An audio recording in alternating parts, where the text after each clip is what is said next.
नमस्ते बच्चों। कल हमारे संतवाणी का जो पहला पार्ट है कबीर वो पूरा हो चुका है। आज हम दूसरा जो पार्ट है संतवाणी का, तुलसी, बुक में नाम तुलसी है, वैसे पूरा नाम है तुलसीदास, हमें पढ़ना है। तुलसीदास जी का जन्म 1532 ईस्वी और मृत्यु 1623 ईस्वी को हुई थी। इनके जन्म की बात करें तो उत्तर प्रदेश में जन्म,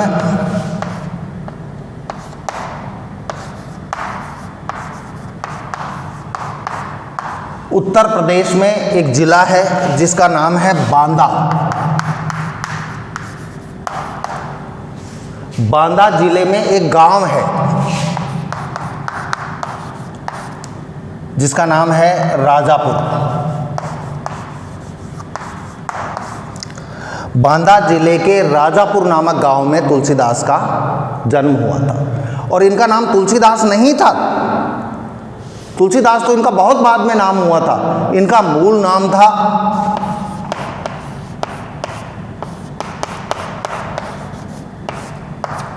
राम बोला। तुलसीदास इनका नाम बहुत बाद में पड़ा था, इनका नाम था राम बोला। मैं आपको बताऊं कि राजापुर गांव में एक दंपत्ति रहते थे, पंडित आत्माराम।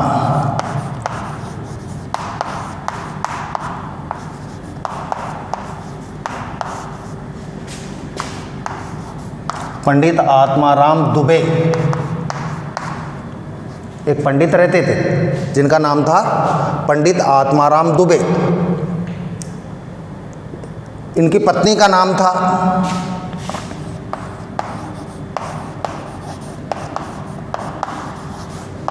हुलसी देवी।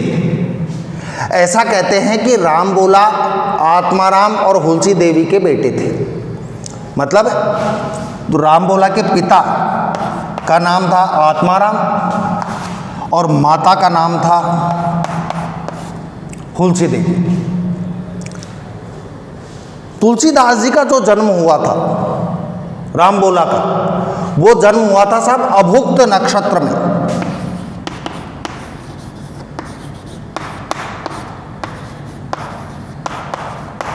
कौन से नक्षत्र में?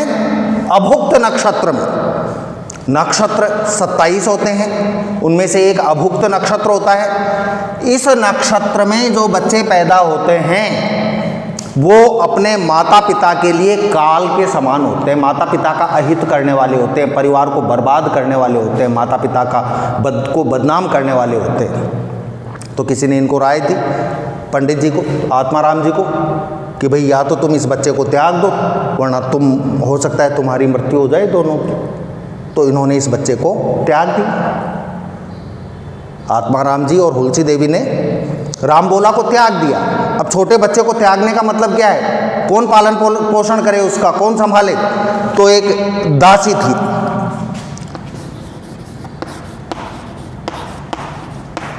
मुनिया नाम की दासी ने इसका लालन पालन किया। मुनिया नाम की दासी ने राम बोला का लालन पालन किया। राम बोला जब थोड़े बड़े हुए तो इनको पढ़ने के लिए गुरुकुल में भेजा, गुरुजी के पास भेजा, और इनके गुरु का नाम था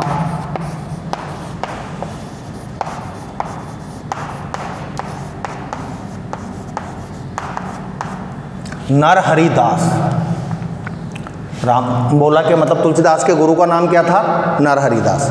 अब यहाँ कुछ प्रश्न निकल कर आ रहे हैं कि तुलसीदास का जन्म कब हुआ? 1532 में। कहाँ हुआ? वो कब हुआ? 1532 में। मृत्यु कब हुई? 1623 में। इनका जन्म कहाँ हुआ?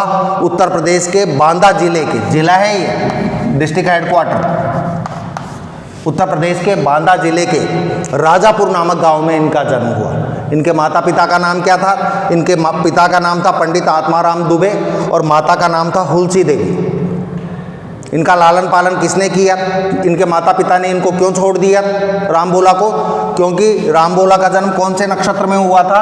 अभुक्त नक्षत्र में। रामबोला का जन्म अभुक्त नक्षत्र में हुआ था, इसलिए माता पिता ने इनको अशुभ मानकर त्याग दिया। तब इनका लालन पालन किसने किया?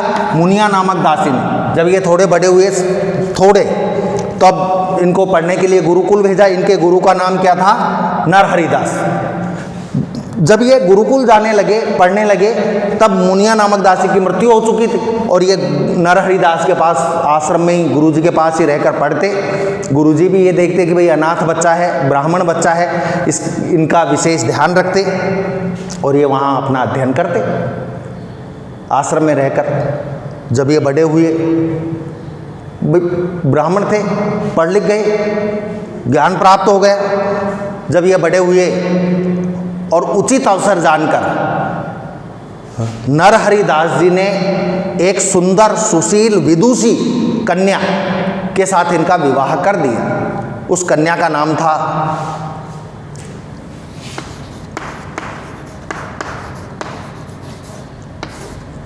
रत्नावली, जो इनकी पत्नी थी। जब रत्नावली से विवाह हो गया तो अब गुरु के पास रहने का कोई मतलब ही नहीं है। फिर ये अपने घर रहने लग गए। 11th क्लास में मैंने बताया था आगे क्या हुआ था, फिर कैसे इनको ज्ञान की प्राप्ति हुई थी, उस गहराई में हमको जाना नहीं है। अब तुलसीदास की हम बात करें,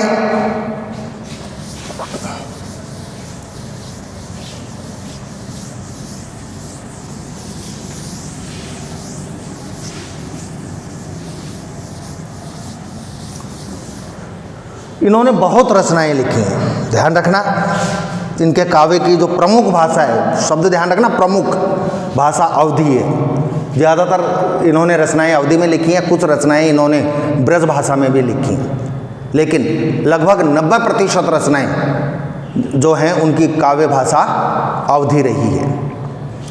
सबसे जो प्रमुख रचना है, जो इनकी कीर्ति का आधार स्तंभ है, जिसके कारण इनका नाम हुआ है, उस रचना का नाम है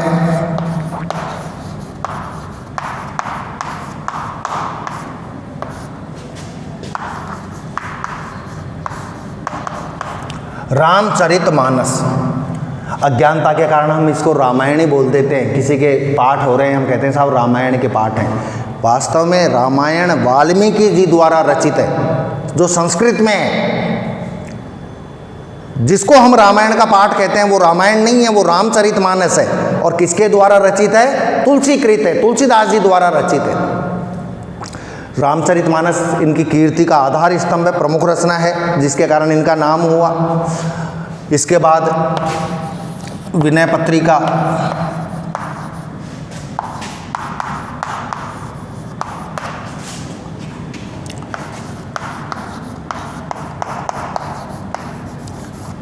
कवितावली, दोहावली,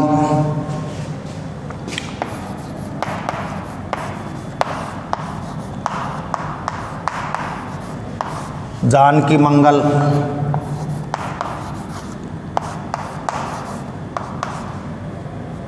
पार्वती मंगल,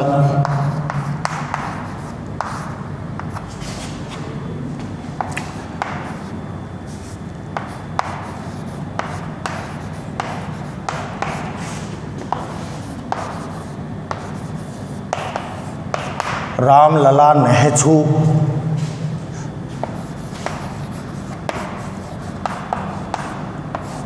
हनुमान बाहुक,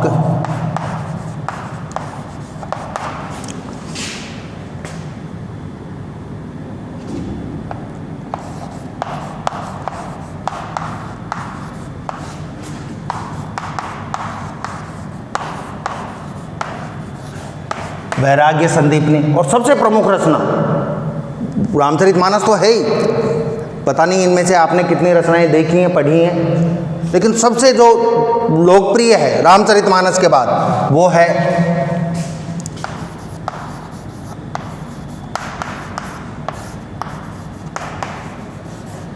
हनुमान चालीसा।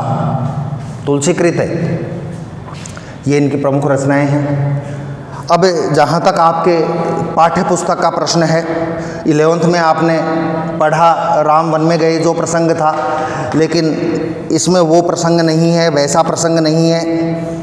इसमें क्या है,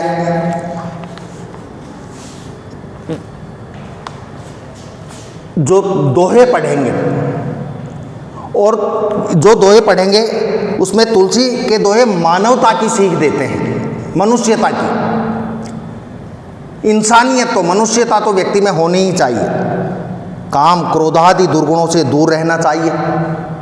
क्रोध, काम भावना, ये जो बुरे गुण हैं इनसे दूर रहना चाहिए, बचकर रहना चाहिए। और मानव जीवन की सार्थकता परमार्थ में है। ईश्वर ने हमको मानव बनाकर भेजा है, मनुष्य के रूप में भेजा है, तो हमें इसकी सार्थकता के लिए परमार्थ करना चाहिए, परम यानी पर दूसरों की भलाई करनी चाहिए। इसके अलावा मनुष्य अच्छी संगत से अच्छा व बुरी संगति से बुरा बनता है। जब अच्छी संगति से अच्छा बनता है, बुरी संगति से बुरा बनता है, तो हमें सदैव अच्छी संगति करनी चाहिए, अच्छे लोगों के सानिध्य में रहना चाहिए। इसके अलावा बताया है सबसे हिल मिल कर चलना चाहिए, कोई से लड़ाई झगड़ा नहीं होना चाहिए, द्वेष नहीं होना चाहिए, सबसे प्रेम से हिल मिल कर रहना चाहिए। जीवन का कोई भरोसा नहीं है, क्षण भर का भी जीवन क्षण भंगुर है, कभी भी नष्ट हो सकता है। तो आपसी द्वेष नहीं होना चाहिए, ईर्ष्या जलन नहीं होनी चाहिए, सबसे हिल मिल कर प्रेम से रहना चाहिए। वक्त प्रतिकूल हो तो, यदि समय हमारे विपरीत हो, उल्टा हो समय, बुरा समय हो, तो मौन रहना श्रेयस्कर होता है, श्रेयस्कर, कल्याणकारी। समय बुरा है तो फिर हमें शांत रहना चाहिए, चुप रहना चाहिए। अच्छे समय की प्रतीक्षा करनी चाहिए, हमको इंतज़ार करना चाहिए। बुरे समय में, भाई हर व्यक्ति के जीवन में अच्छा और बुरा समय आता है। हाँ, ये हो सकता है किसी के जीवन में अच्छा समय ज़्यादा काल तक रहे या बुरा समय ज़्यादा काल तक रहे, लेकिन समय दोनों आते हैं।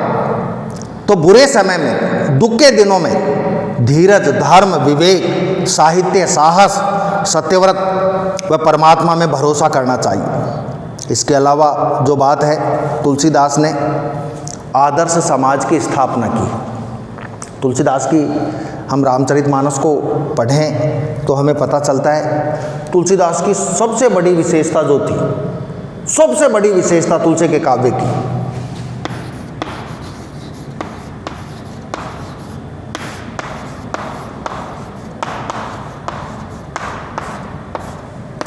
समन्वय की भावना थी। समन्वय की भावना का मतलब होता है सब में वो समन्वय करना चाहते थे, एकता चाहते थे, सब एक हो, मिलजुल कर रहें।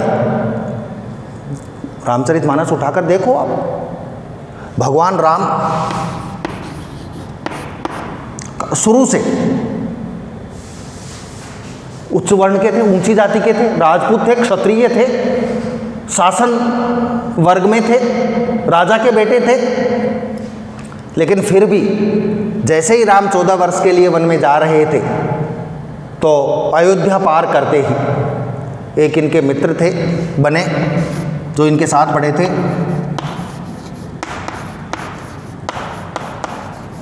निषाद राज। निषाद एक जाति होती है, जंगली जाति, उसको अपना मित्र बनाया। इतने ऊंचे परिवार से होते हुए, कुल से होते हुए निषाद को मित्र बनाया। फिर आगे गए तो एक सबरी थी, भील जाति की स्त्री, उसको माता के समान सम्मान दिया।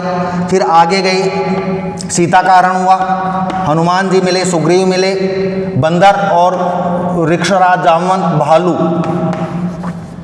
इनसे मित्रता की, बंदर भालुओं से।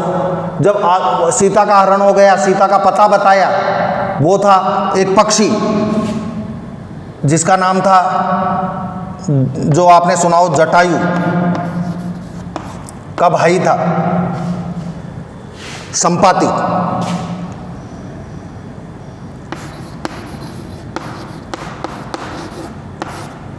संपाति से मित्रता हुई, उसने सहयोग किया।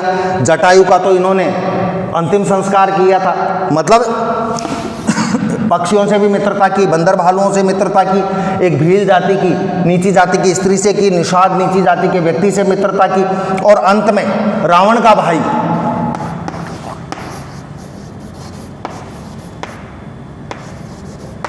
विभीषण राक्षस था, इससे भी मित्रता की। मतलब ये तो शत्रु था, फिर भी मित्रता की।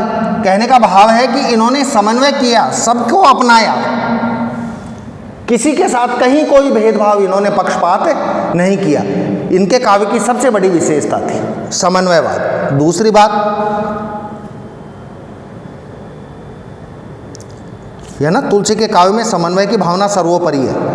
अपनी रचनाओं के माध्यम से आदर्श समाज की जो कल्पना की है, यदि हम इनकी बातों को माने, इनके उपदेशों को सुने, और न केवल सुने बल्कि अपनाएं भी, तो एक आदर्श समाज का निर्माण हो सकता है, एक अच्छा समाज हो सकता है। पाठ ये पढ़ेंगे हम दोहे, तब हमको पता चलेगा, जो कभी अप्रासंगिक नहीं हो सकती। तुलसी का काव्य भारतीय समाज का आदर्श पथ प्रदर्शक है। एक विद्वान ने तो सही कहा है, एक विद्वान ने कहा है, क्या कहा है?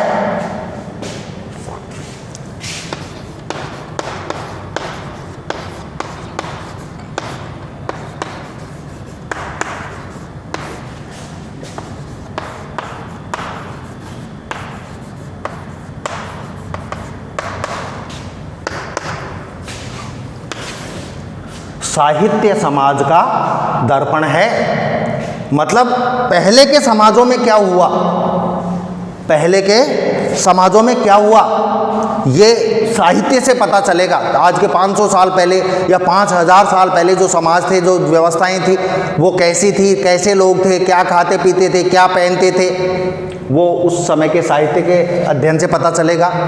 आज जो हो रहा है, आज तो खैर एक वैज्ञानिक युग है साहब, टेक्नोलॉजी है, वरना यदि ये नहीं होती तो आज के समय जो ग्रंथ लिखे जा रहे हैं, जो बुक्स लिखी जा रही हैं, उनसे ही हमको पता चलता कि क्या हो रहा है। आपके जो ये तुलसी पाठ है,